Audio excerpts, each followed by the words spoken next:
The morning of November 12, 1944, broke grey and cold over the East China Sea.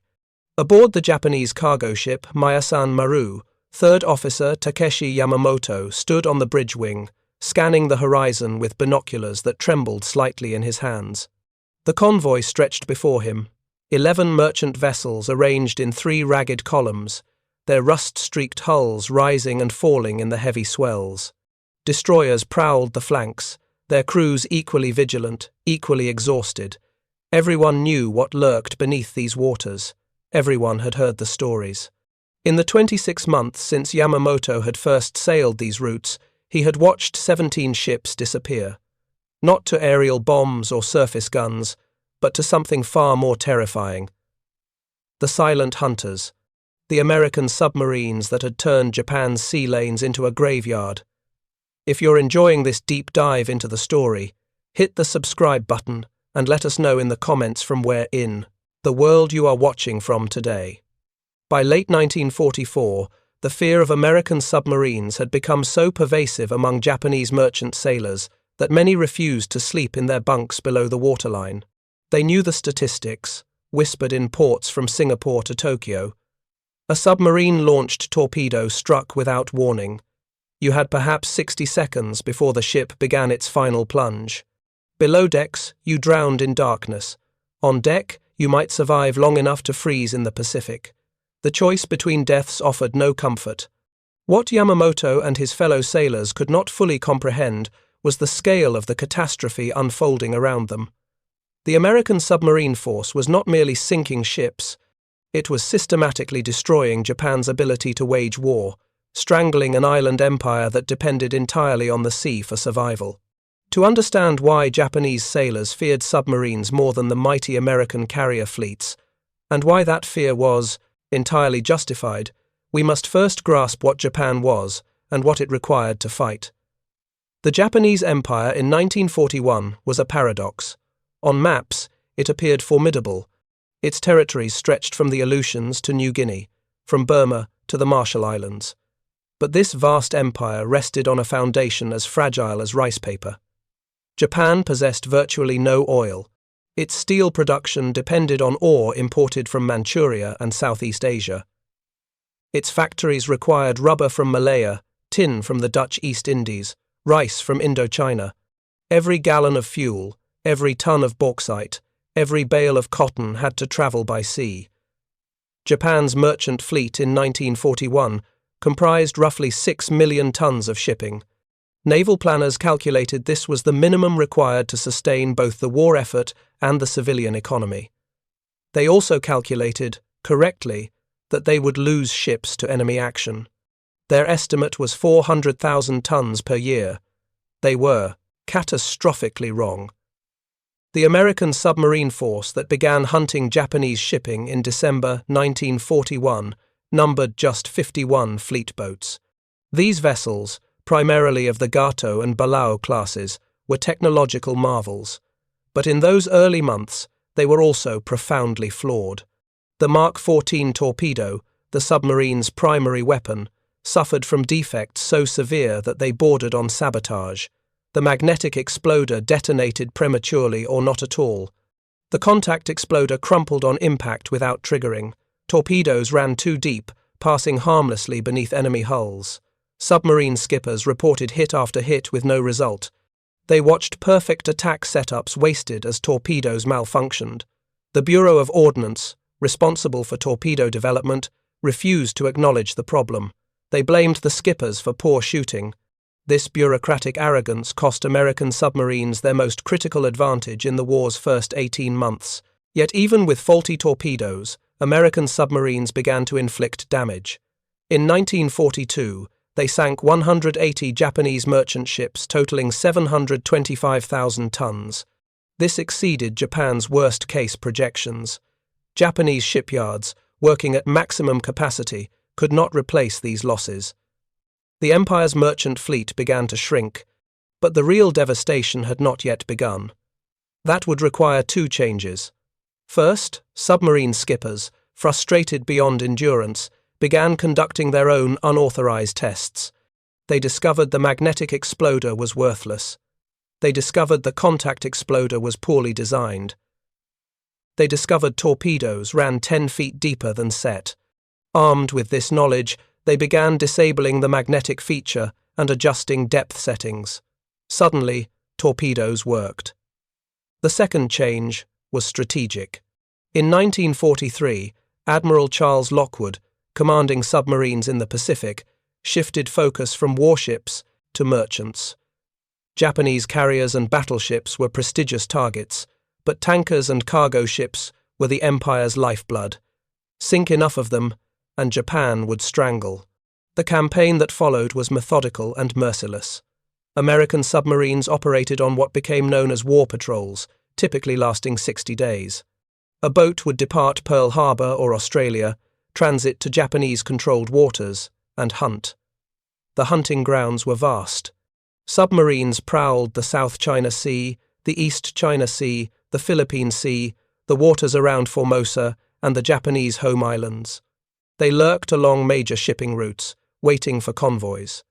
They gathered intelligence on enemy movements. They rescued downed American pilots, but primarily they sank ships. The process was often tedious. A submarine might spend weeks seeing nothing, conserving fuel, rationing food, enduring the oppressive heat and humidity of tropical waters, or the bone-chilling cold of northern latitudes. Then, the sonar operator would detect propeller noise. The captain would be summoned. The crew would go to battle stations. The submarine would maneuver into attack position, ideally ahead of the target's track, submerged to periscope depth. The attack itself demanded precision. The captain would observe through the periscope, taking quick looks to avoid detection. He would estimate the target's speed, course, and range. The torpedo data computer, a mechanical analog device, would calculate the firing solution. The captain would order tube doors opened. At the optimal moment, he would give the command. Torpedoes would leap from their tubes, their propellers whirring as they raced toward the target at 46 knots. Then came the wait. 60 seconds. 90. The crew counted silently. The captain watched through the periscope. And then, if everything worked, a column of water would erupt from the target's hull. The sound of the explosion would rumble through the submarine's pressure hull. Men would cheer. The captain would swing the periscope, looking for the next target, preparing for the next shot. If escorts were present, the submarine would dive deep and rig for silent running, evading depth charges while the convoy scattered. If the sea was empty, the submarine might surface to finish wounded ships with deck guns, conserving torpedoes. From the Japanese perspective, this was terror beyond comprehension. Merchant sailors like Yamamoto sailed in convoys that grew increasingly desperate as the war progressed. Early in the conflict, Japanese anti-submarine warfare had been almost non-existent. The Imperial Navy, focused on decisive fleet battles, considered escort duty beneath the dignity of real warships. Convoy protection received minimal resources. There were too few destroyers, too few patrol craft, too few aircraft dedicated to hunting submarines. Even when escorts were present, they often lacked adequate sonar equipment. Their depth charges were frequently aces, ineffective, set to explode too shallow. American submarines, capable of diving to 300 feet or more, simply went deep and waited. The escorts would drop their charges, exhaust their supply, and leave. The submarine would surface and continue hunting. The psychological impact on Japanese crews was devastating. Every voyage became a gamble with death. Sailors developed superstitions. They refused to sail on certain dates. They performed rituals before departure. None of it mattered. The submarines were always there, invisible predators that could strike anywhere, any time. A ship might be torpedoed in the middle of a convoy, surrounded by other vessels, and no one would see the attacker. A torpedo wake might be spotted seconds before impact, just enough time to realize death was inevitable but too late to avoid it. The explosion would tear open the hull, water would flood compartments, the ship would list, then capsize, or simply break apart and sink. Survivors, if any, would cling to debris in shark-infested waters, praying for rescue that might never come. Many Japanese merchant sailors died not from the initial attack, but from exposure, dehydration, or drowning hours or days later. By 1943, the American submarine campaign had achieved industrial rhythm. New boats arrived from American shipyards at an accelerating pace. The United States built 203 fleet submarines during the war. Japan, by contrast, built fewer than 200 submarines of all types, most designed for fleet actions rather than commerce raiding. American submarines also benefited from another decisive advantage that Japanese forces could not match: logistics. When an American submarine completed a patrol, it would return to a fully equipped base. Fresh torpedoes waited, spare parts were abundant, experienced repair crews worked around the clock. The crew would get shore leave, rest in comfortable facilities, eat fresh food, and prepare for the next patrol. Japanese submarines, when they returned at all, found bases increasingly short of everything. Torpedoes were scarce, spare parts non-existent, facilities deteriorated. The disparity extended to intelligence. American cryptanalysts had broken Japanese naval codes. Submarines received detailed information about convoy routes, schedules, and compositions. They knew where to hunt and what they would find. The Japanese sailed blind. The results became apparent in the tonnage figures. In 1943, American submarines sank over 300 Japanese merchant ships, totaling 1.5 million tons. Japan's merchant fleet, already under strain, began to collapse. Tankers carrying oil from the Dutch East Indies never reached refineries. Ore carriers from Manchuria sank before delivering their cargo. Supply ships destined for isolated garrisons disappeared. The empire's industries began to starve. Aircraft production slowed for lack of aluminum. Tank production halted for want of steel. The civilian population, dependent on imported rice, began to go hungry. And still the submarines came. By 1944, they operated with near impunity. American submarines hunted in wolf packs, coordinating attacks on single convoys. They penetrated Japanese coastal waters, sinking ships within sight of land. They mined harbors, forcing Japanese vessels into predictable routes where more submarines waited. They achieved what carrier raids and strategic bombing could not: the systematic destruction of Japan's war economy. The numbers tell the story with brutal clarity. American submarines comprised less than 2% of the United States Navy's personnel. They sank over 55% of all Japanese merchant shipping lost during the war. The total came to nearly 1,300 Japanese merchant vessels, totaling over 5 million tons. Additionally, they sank over 200 Japanese warships, including a battleship, 8 aircraft carriers, and 11 cruisers. The cost to the submarine force was also severe. 52 American submarines were lost, along with 3,500 men, the highest casualty rate of any branch of the American military. But the exchange ratio was devastatingly one-sided. For every American submarine lost, Japan lost dozens of ships and thousands of tons of irreplaceable cargo. If you find this story engaging, please take a moment to subscribe and enable notifications. It helps us continue producing in-depth content like this. The question remains: why did submarines prove more deadly to Japan than carrier strikes, which receive far more attention in popular histories? The answer lies in targets and persistence. Carrier raids, spectacular and newsworthy, struck military installations, airfields, and warships. They inflicted damage and withdrew. Submarines struck the unglamorous targets that kept the war machine functioning. They sank the tankers that carried fuel. They destroyed the freighters that carried food. They sent to the bottom the ships carrying rubber, tin, copper, and countless other materials Japan could not produce domestically. More importantly, submarines never stopped. A carrier task force might raid an area for a few days, then depart. Submarines remained on station for weeks, hunting continuously. The psychological effect was cumulative. Japanese forces could prepare for carrier raids, knew when they were coming, could track them on radar. Submarines offered no such warning. They were everywhere and nowhere, an invisible blockade that slowly throttled an empire. To understand the full impact of the submarine campaign, we must descend into the experience of those who fought it. Lieutenant Commander Richard O'Kane, commanding the USS Tang, exemplified the aggressive tactics that made American submarines so deadly.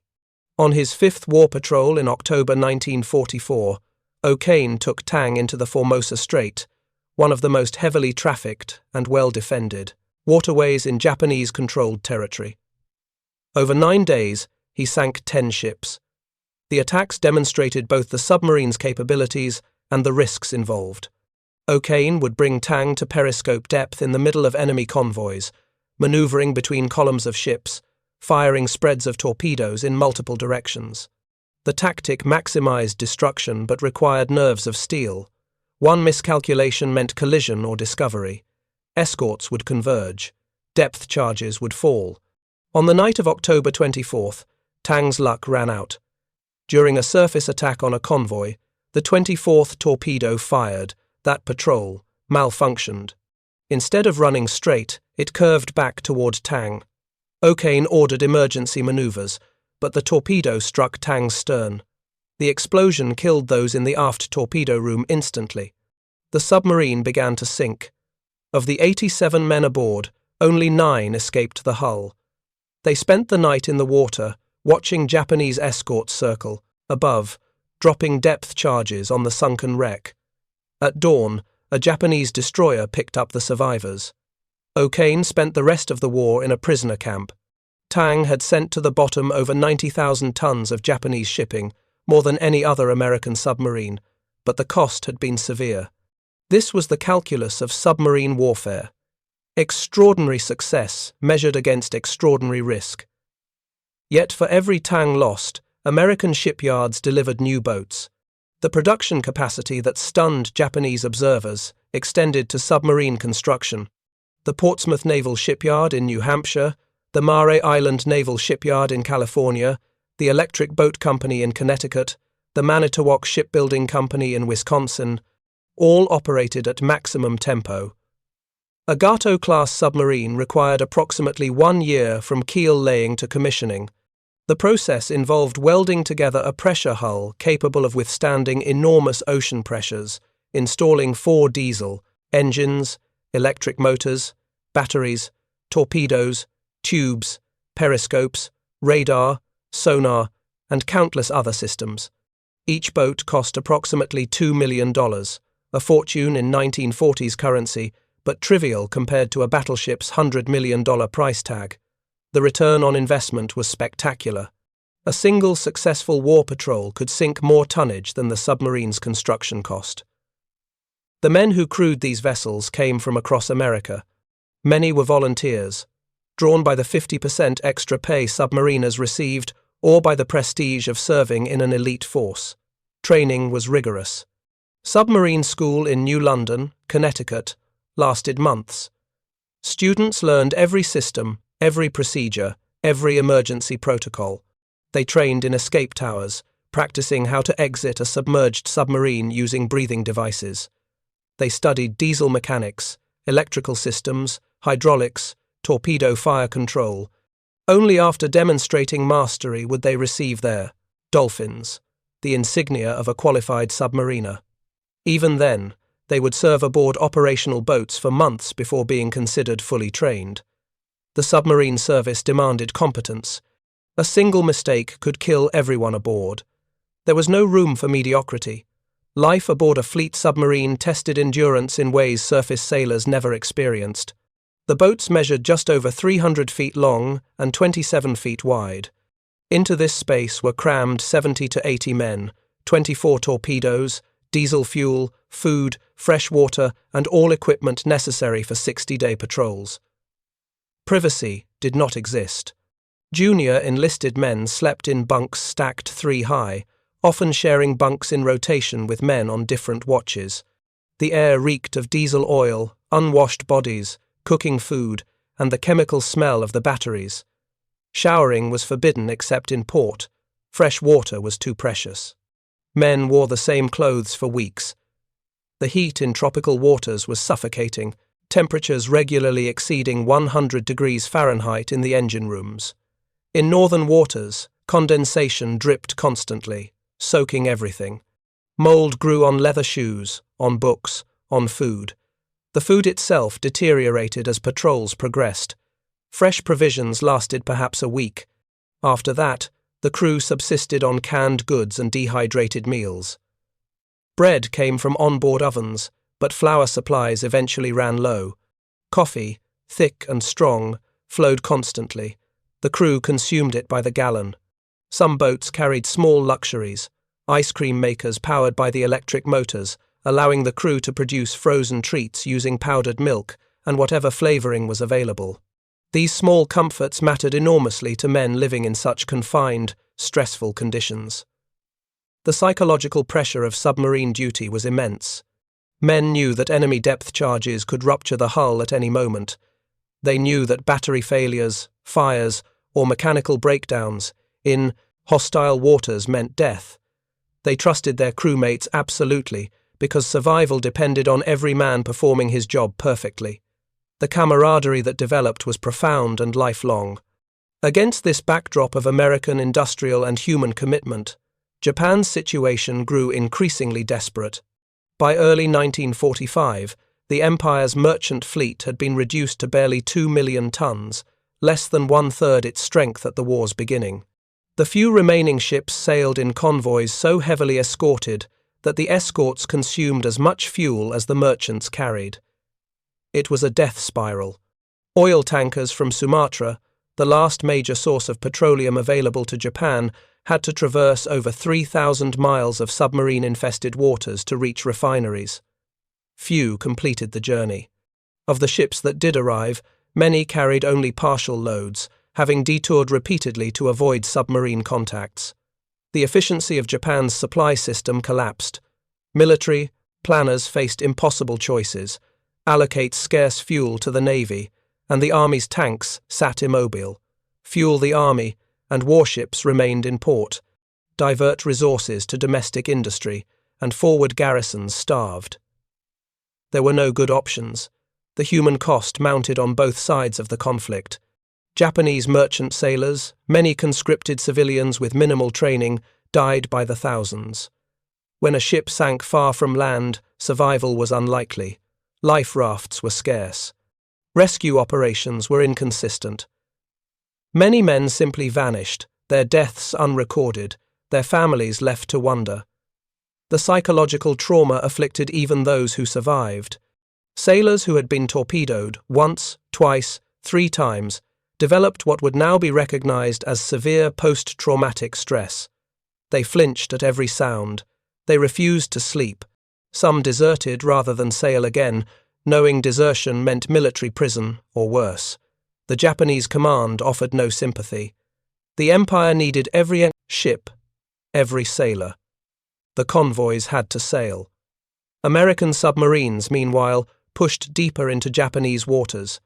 By mid-1945, they operated in the Sea of Japan itself, having penetrated the minefields guarding the straits. Operation Barney, conducted in June 1945, sent 9 submarines through the Tsushima Strait into the Sea of Japan, previously considered an impregnable Japanese sanctuary. Over 2 weeks, these submarines sank 28 ships, including numerous small vessels ferrying supplies between Japanese home islands. The message was unmistakable. Nowhere was safe. Japan's coastal waters, its harbours, its supposedly secure interior seas, all had become hunting grounds. The psychological impact on Japanese civilians was devastating.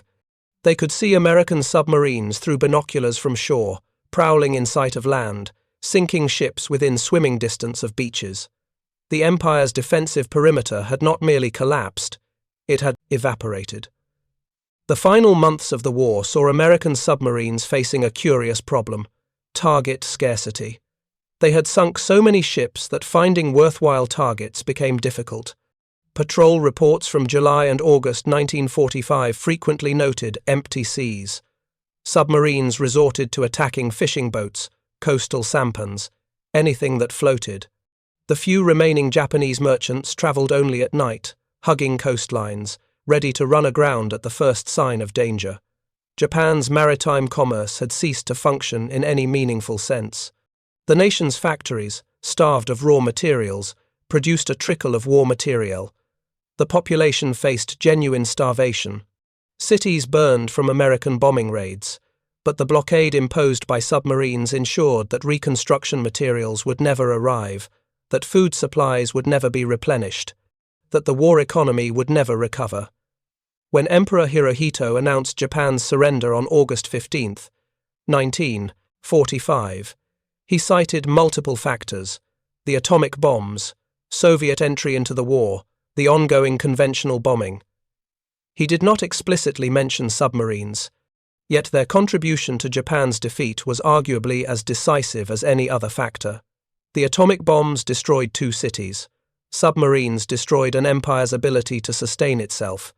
The comparison is not to diminish the horror of Hiroshima and Nagasaki, but to recognize that Japan in August 1945 was already a defeated nation, strangled by the silent service. The submarines had accomplished what battleships and carriers, for all their firepower and glory, could not. They had severed the arteries that kept the Japanese war machine alive. The statistics bear this out with cold precision. Of the 8,800,000 tons of Japanese shipping sunk during the war, submarines accounted for 55%.